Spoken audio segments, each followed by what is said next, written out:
નમસ્કાર, આપ જોઈ રહ્યા છો ICB 24 ન્યૂઝ. જોઈએ આજના સમાચાર.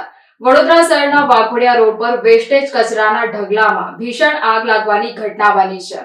વાઘોડિયા ચોકડી પાસે ભંગારના ગોડાઉનમાં ભીષણ આગ લાગવાની ઘટના બની. પ્લાસ્ટિકના ખાલી બોરા અને લોખંડ ભંગારમાં આગ લાગી હતી. આગે વિકરાળ સ્વરૂપ ધારણ કર્યું હતું. આગે વિકરાળ સ્વરૂપ ધારણ કરતા 5 કિલોમીટર દૂર સુધી ધુમાડાના ગોટે ગોટા દેખાયા હતા. ધુમાડાના ગોટે ગોટા જોઈ લોકટોળા ઉમટ્યા હતા. ફાયર બ્રિગેડને જાણ થતા ઘટના સ્થળ પર પહોંચી હતી અને આગ પર કાબુ મેળવવાનો પ્રયાસ હાથ ધરવામાં આવ્યો હતો. પ્લાસ્ટિકના ખાલી બોરામાં લાગેલી આગ હોય, આગ પર કંટ્રોલ કરવો ફાયર બ્રિગેડને ભારે પડી રહ્યો હતો. ફાયર બ્રિગેડની સાયરનોથી હાઈવે સતત ગુંજતો રહ્યો. વિવિધ ફાયર સ્ટેશનના ફાયર ફાઈટરોની મદદ લેવી પડી હતી. 7 થી 8 ફાયર ફાઈટર આગ પર કંટ્રોલ મેળવવા સ્થળ પર પહોંચ્યા હતા. સમગ્ર મામલે ફાયર ઓફિસર વિનોદ મોહિતે નિવેદન આપ્યું હતું. વાઘોડિયા હાઈવે પર વિરાટ એસ્ટેટમાં આગ લાગ્યાનો બનાવ બન્યો હતો. 7 થી વધુ ફાયરની ગાડીઓ કામે લાગી હતી. ગત વર્ષે પણ અહીં આગ લાગવાની ઘટના બની હતી. હાલ આગ પર કાબુ મેળવી લેવાયો છે.